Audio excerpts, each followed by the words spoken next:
ओम नमः सिद्धेभ्यः। ओम नमः सिद्धेभ्यः। ओम नमः सिद्धेभ्यः। ओम जय जय जय। नमोस्तु नमोस्तु नमोस्तु। नमो अर्यन्ताणं नमो सिद्धाणं नमो वैरियाणं नमो वज्रयाणं नमो लोये सवसाणं। मंगलम भगवान वीरो मंगलम गौतमो गणि मंगलम कुंद कुंदारो जैन धर्मोस्तु मंगलम सर्वमंगलम मांगल्यम सर्वकल्याणकारकं प्रदानं सर्वधर्माणां जैनं जयतु शासनं जैनं जयतु शासनं जैनं जयतु शासनम्। पंडित हरिहंत देव वंदे गुरु वंदे न गणनाण्यरायो धम्मदया मे वंदे कम्मत कारणं शुद्धम। बोली दिलवाणी मात की जय हो, बोली श्रुति मात की जय हो। सुदृष्टि तरंगिणी नाम का ग्रंथ पंडित टेकचंद जी कृत और 29वां पर्व में कर्म विभाग प्रश्नावली इतनी चल रही है कि कौन किस पाप से या किस पुण्य से क्या होता है, यानी जीव के परिणामों का फल क्या है। असली चर्चा यह है, अपने अपने परिणामों का फल सबको मिलता है। जैसे मैंने परिणाम किए उन परिणामों का फल मैं भोग रहा हूँ, आपने जैसे परिणाम किए उसका फल आप भोग रहे हैं। कोई किसी दूसरे का फल नहीं भोगता।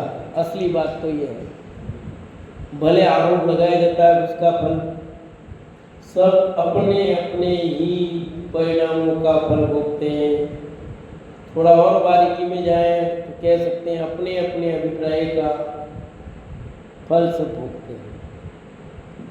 तो कल अपने प्रश्नों कितने हो गए थे याद है? 18 प्रश्न हो गए थे ना। 18 प्रश्न हो गया। तो लास्ट, हे प्रभु ये जीव निरोग शरीर किस पुण्य से प्राप्त करता है। अब 19वां प्रश्न लेते हैं।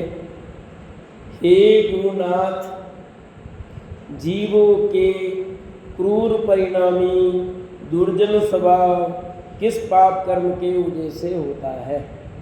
क्या प्रश्न किया कि यहाँ प्रश्न किया गया है कि कोई जीव क्रूर परिणामी दुर्जन स्वभाव वाला हुआ तो कौन से पाप कर्म के उदय से हुआ है, वो क्रूर परिणामी क्यों हुआ, उसका स्वभाव ऐसा क्या है। कई बार अपन कहते भी हैं कि सब कहाँ कौन सी गति से आया है जीव, है ना। देखो उसका जवाब है समाधान। हे भव्यात्मा, दुराचारी नरकों के निवास में बहुत काल पर्यंत दुख भोगते हुए नरक से निकला हुआ प्राणी पूर्व पाप के कारण महाक्रोधी दुराचारी क्रूर परिणामी होता है। पूर्व भव में मनुष्य आयु का बंध होने के बाद कुसंग का निमित्त पाकर महाक्रूर हिंसा में प्रवर्तन करने वाला जीव पूर्व की वासना के कारण दुराचारी क्रोधी होता है। पर भव बुरा होने पर भी कर्म चेष्टा से क्रूर परिणामी होता है। कि कोई जीव इतना क्रूर परिणामी क्यों, दुर्जन स्वभाव वाला क्यों, लगता है वो नरक गति से आया है। क्योंकि उसकी आदतें, मैं कई बार कहता हूँ जितने आतंकवादी दिखाई देते हैं ये सब नरक गति से आए लगते हैं। क्यों कि इनके अकारण जीवों को भी, जिससे कोई तब भी वे उसको उड़ाते हैं, खोटा कार्य करते हैं। तो नरक गति से आए होने के कारण उन जीवों के परिणाम इतने क्रूर होते हैं कि सामने वाले जीव पर दया भी नहीं आती। जिसने कोई अपराध नहीं किया, कोई बिगाड़ा नहीं, उनको भी गोली से उड़ा देते हैं। खून डालते हैं, कितने सैनिक बेचारे मारे जाते हैं, पूरा झुंडे वहाँ ही मार दिया उन्होंने, गोला लगा दिया, उड़ा देते हैं बारूद से। ऐसे जीवों के क्रूर परिणाम इसीलिए हैं कि खोटी गति से आए, उनकी आदत पड़ गई थी वहाँ, और वो आदत यहाँ पर भी है। तो ऐसी संग फिर लिखा ना, संगति मिल गई फिर ऐसी। पूर्व में मुनि साहिब का बंद होने के बाद, अब मुनि साहिब का बंद तो हो गया था, पर यहाँ करके कुसंग का निमित्त मिल गया, फिर दोस्ती ऐसी हो गई। तो आग में घी का काम ऐसे ही है ना, आग जल रही हो, उसमें घी और डल जाए, आग और प्रज्वलित होगी कि नहीं। बस ऐसे पहले से तो वो खोटी गति से आया था, और फिर निमित्त मिल गया ऐसे दुष्ट लोगों का, बस काम हो गया उसका। तो कई बच्चे पुराण मित्रों क्रूर होते हैं, दुष्ट होते, क्रोध दीवान होते हैं, लगता है वो उस गति से आओ, या त्रिंज गति से भी आ सकते हैं। त्रिंज गति में भी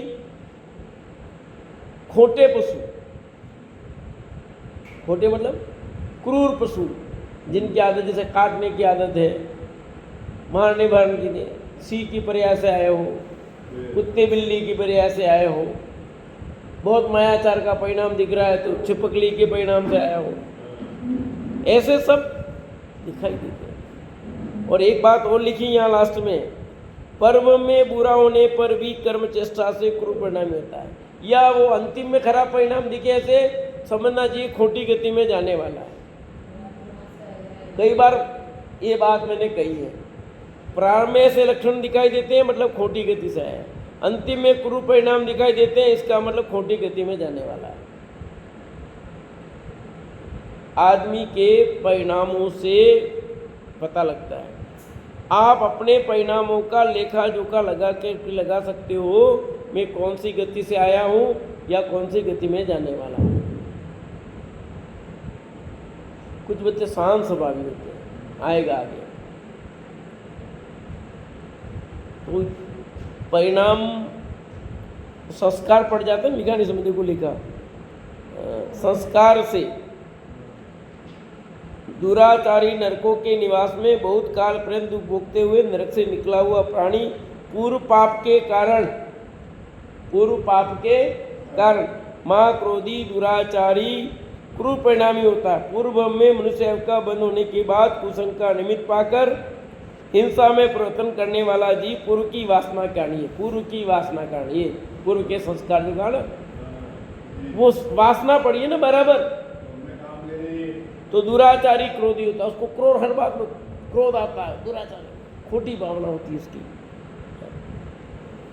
सामने वाला कहता है पर समझ में नहीं आता, धर्म की बात सुहाती नहीं उसको, आ भी जाएगा सुन भी लेगा, सब ठीक है, तो तुम्हारी बात तुम्हारे पास रहने दो भैया। ऐसे निकृष्ट काल में ऐसी बात चलती है क्या है? तुम धर्म की बातें कर दो, धर्म की बात सब जगह लागू होती है क्या? होगी लागू, क्या नहीं होती है? धर्म की बात सब जगह लागू होती है, धंधे में लागू होती है धर्म की बात, हाँ? सोच के बोलना विमल जी, धंधे में धर्म की बात लागू करो, धंधा हो गया फिर तो, ऐसा कहते हैं लोग, कहते नहीं कहते? अरे बिल्कुल लागू होती है, नहीं होती ऐसे नहीं, आप उसको लागू करो तो होती है, और तब आपको शांति मिल जाएगी, बाकी आपकी अशांति है। व्यापार धंधा अच्छा चल रहा है, समझ लेना पुण्य का होते हैं, नहीं चल रहा है तो समझना पाप का होता है, ज़्यादा टेंशन लेने की जरूरत नहीं है, शांति मिल जाएगी। अरे हर जगह लागू होती है, जिस द्रव्य का जिस काल में जिस समय जो परिणमन होना है वही होगा, हेर फेर हो सकता नहीं। अब तू उसमें फेर फार करना चाह रहा है, कैसे होगा बता? हम फेर फार करने की कोशिश करते हैं, खूब यूं कर देते हैं, यूं कर कैसे देते, होना ही ऐसा था। अब जो हो गया अब तो मान लो, अब भी नहीं मानना। अरे नहीं नहीं थोड़ा सा आप ध्यान रखते तो कुछ नहीं होता। अरे ध्यान क्या रखते, ध्यान तो रखा था, पर होना ऐसा तो उसमें असावधानी होनी है ना। इतना ध्यान नहीं रहा आपको। अरे ध्यान रखो तो तुमको काय को लगती भैया, वो तो लगनी थी ना, उसमें ऐसा ही योग बना। अरे सब व्यवस्थित व्यवस्था है। जब योग जिस टाइप का बना हो वो आपका होके रहता है। वो कहानी सुनी थी न, एक व्यक्ति था उसको 3 आने ही रोज मिलते थे। तो एक दिन उसकी पत्नी ने कहा, तुम्हारे मित्र हैं राजा, तुम जाओ थोड़ी हेल्प कर देंगे तो अपने भी आराम से जिएंगे। चलो भाई, अब पत्नी कह रही है रोज रोज तो जाना ही पड़े। अब व्यक्ति स्वाभिमानी होता, कोई किससे मांगना पसंद नहीं करता, सही बात थी ये। और अब रोज माता पड़ी के बाद तो कहती तो चला जाता बोले। तो वो व्यक्ति राजा के पास गया और कहा कि भाई तुम्हारी भाभी ने ऐसा संदेश का इसलिए आया हो, मेरी तो कोई ऐसी इच्छा है नहीं। ठीक है, राजा ने अपने खजानजी को बुलाया और कहा भाई इसको सब खोल दो, जितना भी अपना खजाना सब खोल दो और इसको टाइम दे दो, इतने से इतने, जितना ले जा सके इसको ले जाने देना, कोई मना नहीं इसके लिए। टाइम दे दिया 1 घंटे का।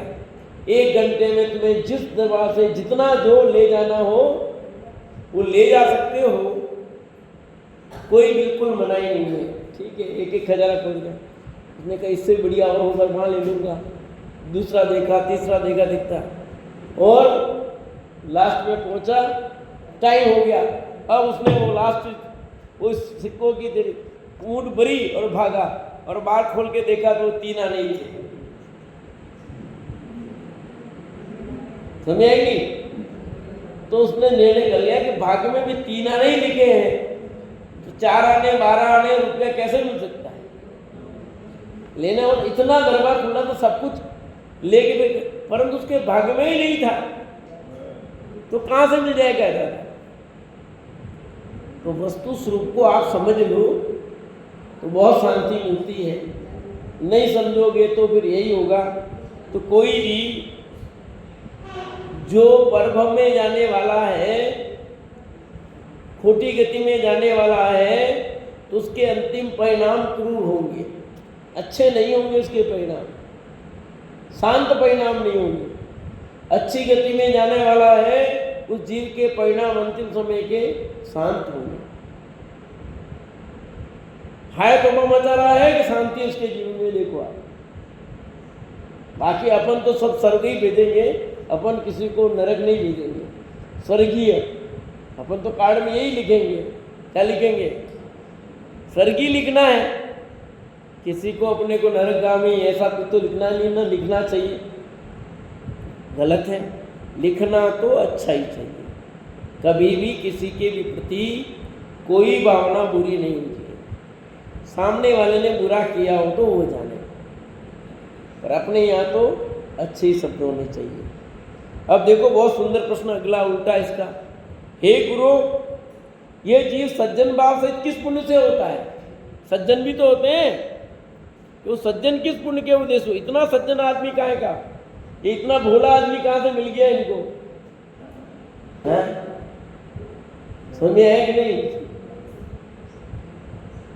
हे वत्स, देव गति आदि शुभ गति से आया हुआ जीव पूर्व की भली चेष्टा के कारण अपनी वासना से दया भाव के फल में महापुरुषों की संगति पाकर वह भला उपदेश सुनकर सज्जन समरंग होता है। वो सज्जन क्यों है? कि वो देव गति से आया है, क्योंकि देव गति में उसके परिणाम शुभ थे। वहां मार काट नहीं होती है, देव गति में मार काट का धंधा नहीं है, नरक गति में मार काट का धंधा है। वहां आतंकवादी रहते हैं। नरक गति मतलब आतंकवादी, देव गति मतलब सज्जन लोग, शांति। वहाँ भोगों की प्रचुरता है, परंतु मारो काटो लड़ो झगड़ो ऐसा सिस्टम नहीं है। इसलिए देव गति आदि शुभ गति से आया हुआ जी, शुभ गति मनुष्य गति में भोग भूमि से आया,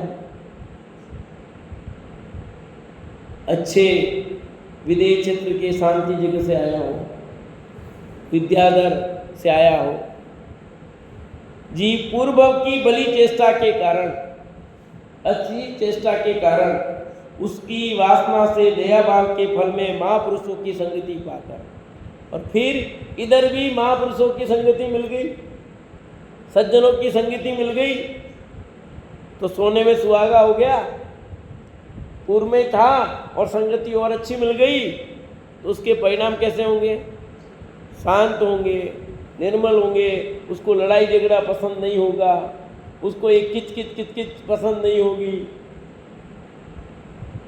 वह भला उपदेश सुनकर सज्जन सभी, और फिर उपदेश भी भला जिनवाणी सुनने को मिलती हो, कोई क्रूर भी हो और उसको संगति अच्छी मिल जाए तो फर्क आएगा।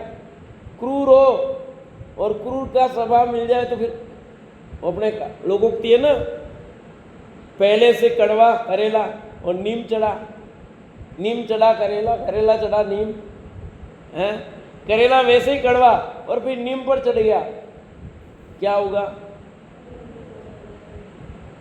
हालत खराब ही है ना। तो क्रूर व्यक्ति तो वैसा है। और यहाँ सज्जन की बात चल रही है, देवगति से आया, परिणाम शांत शुभ होते हैं, फिर सज्जनों की संगति मिल गई तो और उसका तो इतना भला आदमी, इतना सज्जन आदमी कहाँ से मिलेगा? वो भला उपदेश सुनकर सज्जन सभाई होता है। अन्य जीवों की सज्जनता देखकर हंसी होता है, जिन जीवों को सज्जन व्यक्ति को देखकर उसे प्रसन्नता होती है, कितने अच्छे लोग हैं, सज्जनों को देखकर प्रसन्नता होती है। बड़े गुरुजनों की सेवा सुथरा वैयावृत्ति करता है, बड़ों जनों की, गुरुजनों की, माता पिता की वैयावृत्ति करता है, सेवा सुथरा करता है, इत्यादि पुण्य भावों से सज्जन स्वभावी होता है। ऐसे पुण्य भाव से सज्जन स्वभावी होते हैं। समझ आया क्या सुमन दीदी? सज्जन व्यक्ति कैसे मिलते हैं? ये पुण्य भाव, उसने पुण्य किया तब वो सज्जन है, उसने पूर्व देव गति से आया है, उसका परिणाम। आपके पापा कितने शांत थे, कोई कितना भी करो कोई लेना देना नहीं, देव गति से आया जी, देव गति में गया जी। दुनिया की पढ़ पंचायत में पढ़ते ही नहीं, क्यों? कि वो परिणाम ऐसा करके आया जी, अच्छी संगति से आया था, इधर भी संगति अच्छी मिल गई उनको, हाँ, अच्छा समागम मिला, मुक्षु मंडल का सबका उनको समागम अच्छा मिला, स्वाध्याय का समागम मिला, और फिर इधर खुद भी ऐसा, दोनों अच्छा सोने में सुहागा अपने निर्मल परिणामों के बल से। ये क्या दुनिया में, जगत में, जगत की पढ़ पंचायत में कुछ दम नहीं है, पर अपनी आदत पड़ गई है ना। हम 4 जने मिले और हम किसकी पंचायत नहीं करें तो हमारा खाना भी हजम नहीं होता भैया। ओ भैया, सज्जन बनो कहते हैं, जिसका जिस काल में जिस रूप में जो परिणाम होना है हो रहा है, होगा, होता रहेगा, तो व्यर्थ में क्यों पंचायत करता है भैया? और सुनो, बहुत सुंदर प्रश्न अगला। हे गुरु, यह जीव समता भावी किस पुण्य से होता है? वाह, क्या प्रश्न पूछा। समता भाव सब जीवों के प्रति, बुरा करने वाले के प्रति भी अच्छा भाव, अच्छा करने वाले के प्रति भी वही भाव, ऐसा भाव किस पुण्य से हो रहा है? हाँ, यह जीव समता भावी किस पुण्य के उद्देश्य से होता है? हे धर्मार्थी सुनो, क्योंकि ऐसा प्रश्न कौन करेगा? धर्मार्थी करेगा। दुष्ट लोग दुष्टता के प्रश्न करते हैं, सज्जन लोग सज्जनता के प्रश्न करते हैं, धर्मार्थी लोग धर्म का प्रश्न पूछते हैं। सुनो सुनो सुनो, जो भव्य जी पूर्व में मुनि श्रावकों की शांत मुद्रा देखकर हर्षित होता है, वितरागी भगवंतों की सौम्य मुद्रा देख करके जिसे प्रसन्नता होती हो। आता ना देव स्तुति में, कौन सी सकल की गायक में क्या आता है? जय परम शांत मुद्रा समेत भविजन्य को निज अनुभूति भविभागन वच जोगे वसाय तुम दुनि में सुनि विभ्रम न साय। लगा जय परम शांत मुद्रा समेत।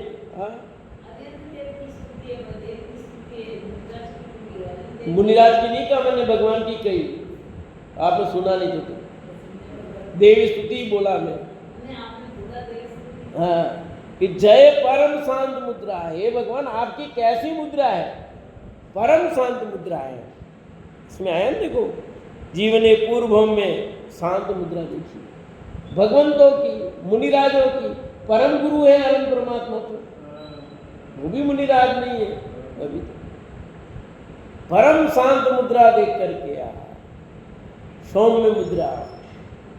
अरे जंगली शिकारी कुत्ता भी डाले वो शांत होकर बैठ जाए जिनकी मुद्रा देख करके। शिकारी पशु पक्षी भी जा करके वहां शांत होकर के बैठ जाए जिनकी मुद्रा देख करके। क्या ताकत ऐसी। यशोधर मुनिराज पर जंगली कुत्ते छोड़ दिए शेडिंग में, परंतु वे जा करके शांत होकर बैठ गए।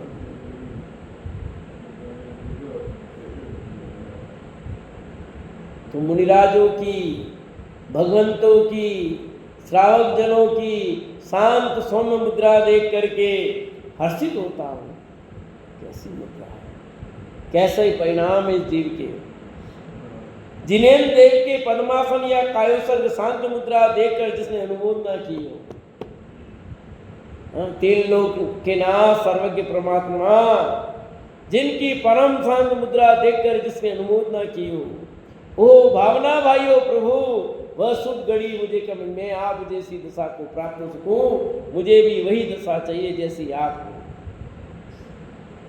मुझे तो यह दशा चाहिए, मुझे और कुछ नहीं चाहिए। क्या मांगू विष तुझसे भगवान, बस एक ही मांगता हूं, विष मैं तुझे शरण जाऊं, और क्या मांगू। एक जने ने कहा विष मांगो भैया, ठीक है मांगता हूं। तुम फिर मांगा गया तो वही मांगा गया, यही निकला मिथ्यात्व का नाश हो, सम्यक की प्राप्ति हो। यही विष है, नहीं तो कोई विष नहीं है। मुझे तो भगवान बनना है। ना चाहिए धन, ना चाहिए राजपाट, ना कुछ चाहिए भैया। अरे परम सुख चाहिए ना, धन किसके लिए चाहिए? तो सुख मांग लो ना, सब मिल जाएगा ना। तुझे सुखी होना है ना। परम शांत सौम्य मुद्रावंत जिनकी मुद्रा है, उनको धन की कहां आवश्यकता है? सुख चाहिए कि धन चाहिए है? तुझे बाहर की अनुकूलताएं चाहिए कि सुख चाहिए? मौज मस्ती चाहिए। मौज मस्ती किसके लिए चाहिए बताओ? सुख के लिए ना। तो सुख मिल गया, बात खत्म, आनंद मिलना चाहिए।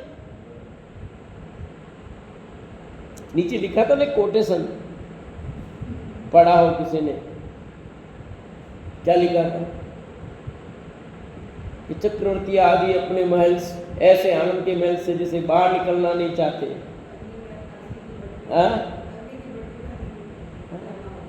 तो फिर अपने अंदर शांत मुद्रा से निकल के बाहर क्यों आना चाहिए बताओ?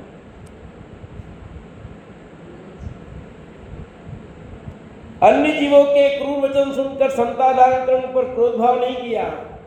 सामने वाले ने क्रूर वचन कहे तो भी साम्य भाव। जामे जितनी बुद्धि होए तितनो क दिखाए, ताको न बुरो मानी और कहां सुलाए। उसमें जितनी उतना कही, उसका क्या बुरा मानना भैया। नहीं तुमको ऐसा कैसे कह के चला गया, तुमने कुछ जवाब नहीं दिया, तुमसे जवाब देता नहीं बनता है। अरे क्या जवाब देना भाई, बताओ मुझे। मैंने तो उसको ऐसा जवाब दिया कि वो भी याद करेगा। अरे देके जवाब क्या नियाल हो जाओगे, मैं पूछता हूँ। क्या मिल जाने वाला है? पहले किया उसका फल भोग लो, फिर जवाब देना ही देना तुमको। अरे ज्ञानी विचार करते हैं, गाली यावत एक है, उल्ट तो हो अनेक, जो न उल्टे तो रहे एक ही। ऐसा समझ में नहीं। सामने वाला पत्थर मारने दो, कोई बात नहीं, ऐसा थोड़ी चलेगा। ऐसे चलेगा क्या? ऐसे करोगे तो घर लेके जाएंगे, घर लूट के ले जाएंगे तुम्हारा। हाँ, तुम्हारी लुगाई को ले जाएगा, लोग ऐसा कहते हैं। अरे कैसे ले जाएगा? कुछ नहीं होने वाला, जो होना है वो तो होगा। तुम कितने ताकतवर होंगे तो भी तुम्हारी लुगाई जो ले जाने वाला आदमी को ले जाने वाला लेके चला जाएगा। फिर तुम क्या कर लोगे? तुम्हारे घर में से माल ले जाएंगे, मिल जाएंगे। बनारस जी ने खुशी खुशी से धन दे दिया, क्या हुआ? आना तो आ गया, नहीं आना होता नहीं भी आता। ले भी जाना, तुमको मार के जाता तो कितना नुकसान होता बताओ। वो ले तो जाने वाला है और तुम उसमें झगड़ा करोगे तो क्या होगा? अब आपने बढ़िया 10 तोले की चेन पहन रखी है, कड़ा वड़ा पहन रखा बढ़िया, और एक गोली रखे दे दी, आप क्या करोगे? सही बताना। निकाल के दे दोगे या मरना मंजूर करोगे? बताओ। हाँ? दे दोगे सही में?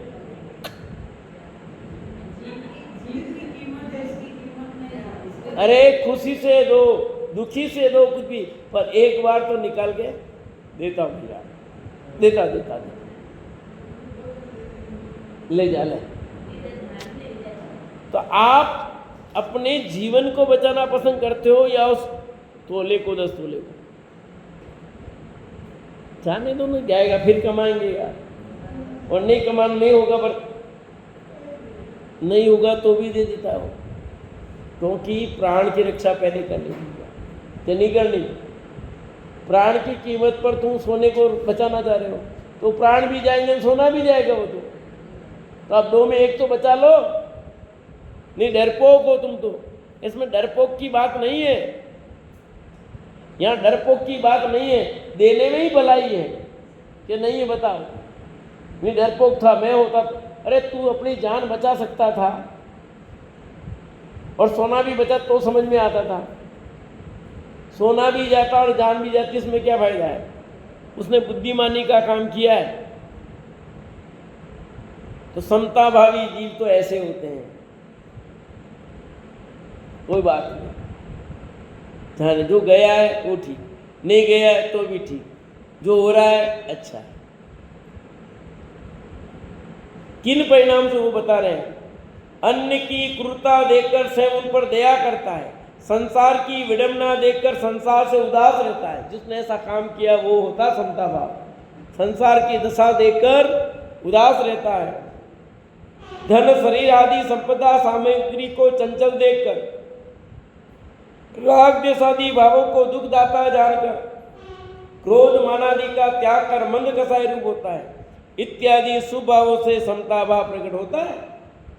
ऐसे परिणाम से समता भाव होता है कि धन शरीर आदि संपदा सामग्री को चंचल देख करके, राग द्वेष आदि भावों को दुखदाता जानता हो, क्रोध आदि का त्याग करता हो, मंद कसाय रूप रहता हो, तब समता भाव पैदा होता है। अपने तो हर बात में जवाब देना है, हर बात में कसाई करनी है, हर बात का उत्तर देना है कि नहीं है? हम शांत कैसे बैठेंगे? हम किसी से कम नहीं। ईट का जवाब पत्थर से। कहाँ गए जी? आ जाएगी। ईट का जवाब पत्थर से देना अपने तो। अरे क्या निहाल हो जाओगे ईट के जवाब पत्थर देने से? तुम्हारा भी माथा फूटेगा, उसका भी माथा फूटेगा, क्या फायदा है? क्या होने वाला है? समता भाव धारण करना है। भगवान बनना है तो समता भाव धारण करना पड़ेगा। भगवान सब कुछ देख रहे कि नहीं देख रहे? देख रहे कि नहीं देख रहे? अच्छा बुरा सब दिखता है कि नहीं दिखता है? मुझसे तो बुरा दिखता ही नहीं, मुझसे तो बुरा दिखता ही नहीं। अब भगवान क्या करें? आंख बंद करके बैठ जाए? और आपको पता है भगवान की आंख नहीं होती, और जिनकी आंख होती है वो आंख से काम में नहीं लेते। अनंत भगवान की आंख होती है पर आंख से देखते नहीं, और सिद्ध भगवान की आंख होती ही नहीं। वो केवल ज्ञान से देखते हैं, ज्ञान से देखते हैं, आंख की जरूरत ही नहीं है उनको। विश्व का कोना कोना छान मारा, सब कुछ दिखाई देता है। आज सुबह बच्चों की क्लास में आया था, शिवेंद्र भगवान के पूजन में, लोकालोक प्रकाशक। क्या आप भगवान, आप तो लोक आलोक के प्रकाशक को जानते हो, लोकालोक प्रकाशक हो तुम। कैसे हो हे भगवान? आप लोक आलोक को प्रकाशित करने वाले हो। समता भाव धारण करने के लिए कौन किसके होता है? तो जिन जीवों ने मुनिराजों की, श्रावक जनों की, भगवंतों की शांत मुद्रा देख करके प्रसन्नता व्यक्त किए, और भावना बाई के हमें भी ऐसा ही। अगला प्रश्न है, हे जगत गुरु, यह जीव धर्मात्मा किस पुण्य से होता है? व्यवहार धर्मात्मा, व्यवहार धर्मात्मा, कि ये जीव व्यवहार धर्मात्मा, धर्मात्मा मतलब व्यवहार धर्मात्मा किस पुण्य से होता है? जवाब, हे भव्यात्मा, हे भद्र परिणामी, जिन जीवों ने पूर्व में महा समता भाव धारण किए हैं, धर्मात्मा जीवों को धर्म सेवन करते हुए देखकर अनुमोदना करके पुण्य उपार्जित किया है, अनेक जीवों पर दया भाव किए, धार्मिक उत्सव देखकर हर्ष पाया है। धर्म के अनेक भेद हैं, उनमें से जिस जाति के धर्म का अंग देखकर स्वयं ने अनुमोदना किए, उस जाति के धर्म का लाभ पर्व में जीवों को होता वह इस प्रकार है। अभी बहुत लंबा है, अभी इतनी सी बात बताई कि जो भद्र परिणामी को कह रहे हैं कि पूर्व में मां समता भावदान जिसने किया था, धर्मात्मा जीवों को धर्म सेवन कर देख करके अनुमोदना की। अच्छा है, अच्छा भैया, हम नहीं कर पा, तुम कर रहे जो बढ़िया बात है, स्वयं भी करे, करता हो तो अच्छी बात है, तुम भी करो, अच्छी बात है भैया। दया भाव की हो, धार्मिक उत्सव देखकर हर्ष व्यक्त किया हो, बहुत बढ़िया कार्यक्रम हो रहे हैं, अच्छी बात है, सबको भाग लेना चाहिए, हम भी लें, तुम भी लो, सब आओ, इसमें फायदा है भैया। उनमें से जिस जाति के धर्म का अंग देखकर, अभी इसमें ध्यान रखना, इस लाइन में बहुत दम है, उनमें से जिस जाति के धर्म का अंग देखकर, जिस जाति का धर्म का अंग देखकर स्वयं ने अनुमोदना की है, यानी धर्म के बहुत सारे भी अंग बताएंगे नीचे, उसमें जिस जाति की अनुमोदना की होगी उस टाइप का आपको फल मिलेगा। उस जाति के धर्म का अंग का लाभ परभव में जीव को होता, आगामी भव में, परभव मतलब आगामी भव में। पीछे मम्मी सुनाई दे रहा है? जिस जीव ने, अब एक एक अंग की बात करते हैं, जिस जीव ने पूर्व में अन्य धर्मात्मा जीवों को तप करते हुए देखकर हर्ष किया, तपस्वी पुरुषों की सेवा शुश्रूषा की है, तप को उत्कृष्ट सुखदाता जानकर उसे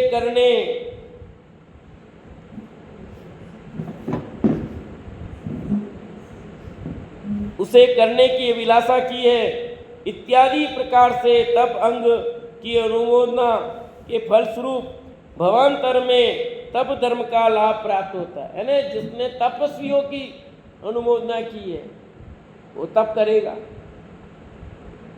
जिसने तपस्वियों की सेवा की है, शुश्रूषा की है और उसे करने की अभिलाषा की है, वो तप की अनुमोदना के फलस्वरूप भविष्य में तप धर्म का लाभ प्राप्त करेगा, वो तप कर सकता है।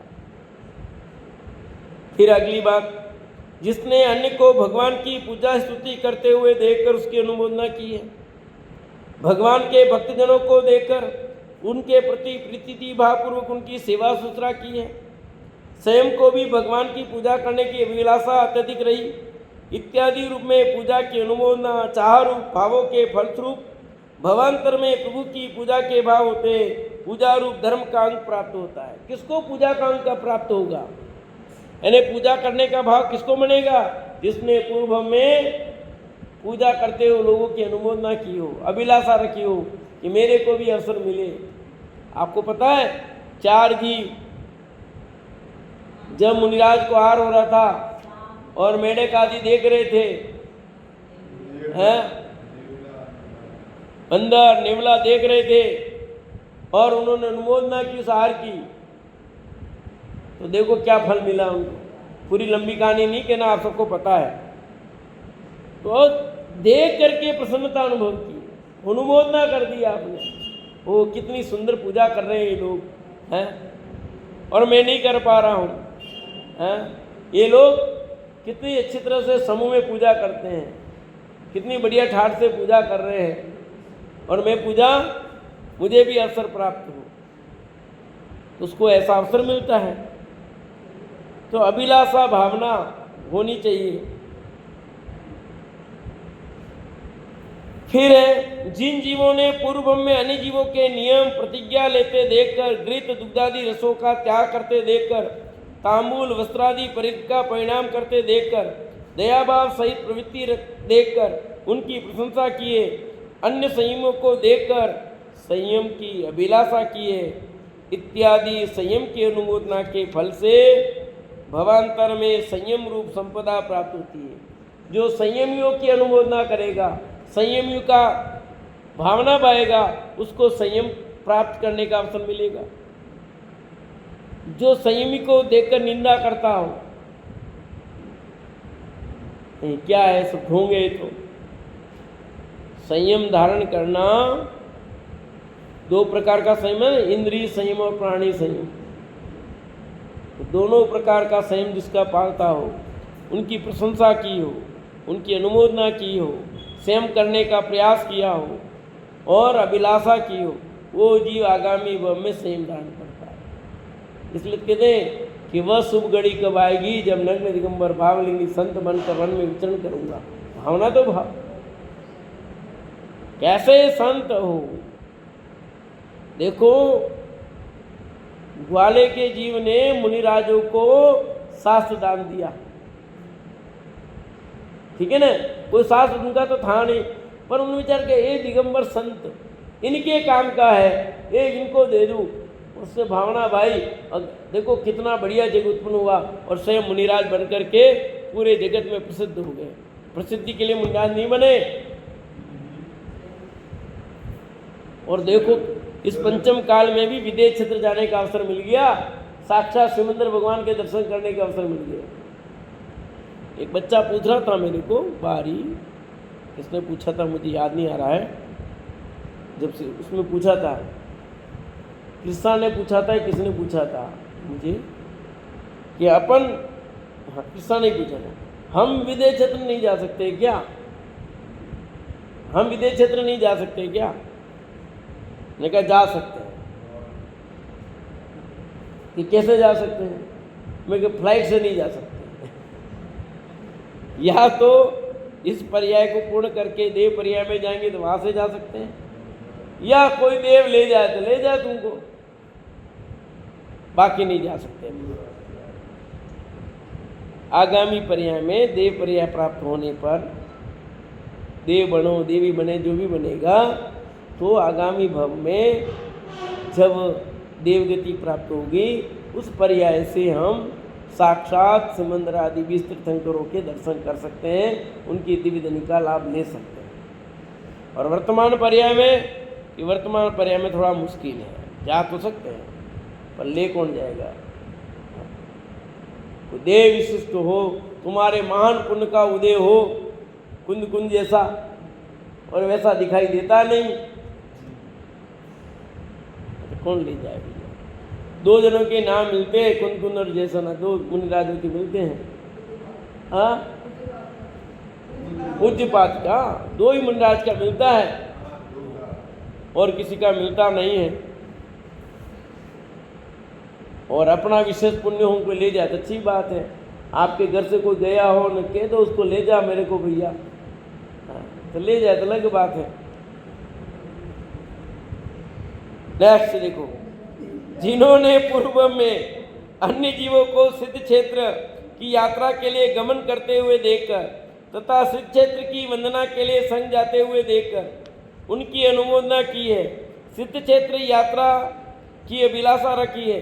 सिद्ध क्षेत्र यात्रा करने वालों की सहायता कर सहायता उत्पन्न कर उन्हें सुखी किया है इत्यादि पुण्य भावों से उन्हें भवांतर में सिद्ध क्षेत्र की यात्रा का बहुत लाभ होता है। अब सिद्ध क्षेत्र की यात्रा करनी है, समय सीकर जाना है, तो किसको जाने को मिलेगा? जिन्होंने ऐसे सिद्ध क्षेत्र के जो गए हैं उन लोगों की अनुमोदना की है, उनकी भावना भाई है जो पूर्व में गए हैं कि तुम अच्छी बात है भैया। क्या ना, पूर्व अन्य जीवों को सिद्ध क्षेत्र की यात्रा करने वालों की प्रशंसा की, अनुमोदना की कि चलो तुम जा रहे हो, हम नहीं जा पा रहे, कोई बात नहीं, हमें भी अवसर मिले ऐसा, वे लोग सिद्ध क्षेत्र की यात्रा करेंगे। इसलिए बात लिखी थी कि जिस जाति के धर्म का अंग देखकर स्वयं ने अनुमोदना की है उस जाति के धर्म का अंग लाभ परभव में मिलता है। ये लाइन शब्द को लगाते रहना, इसलिए हर अलग अलग खोली है। देखो और दो बिंदु पढ़ लेते हैं। जिसने पूर्व में आचार्य को उपदेशदाता देखकर उन धर्मात्मा पुरुषों का उपदेश सुनकर उनके ज्ञान की शांति भावना की प्रशंसा की है, धर्म के उपदेशदाता की भक्ति करके आनंद माना है इत्यादि भावों से धर्मोपदेश देने योग्य उत्तम ज्ञान प्राप्त कर अपना तथा अन्य जीवों का कल्याण करता है। कौन? जिसने पूर्व में आचार्य को उपदेश देता देख करके उन धर्मात्मा पुरुषों का उपदेश सुन करके उनके ज्ञान की शांति भावना की अनुमोदना की है, तो वो बनेगा, वो उत्तम ज्ञान प्राप्त करेगा।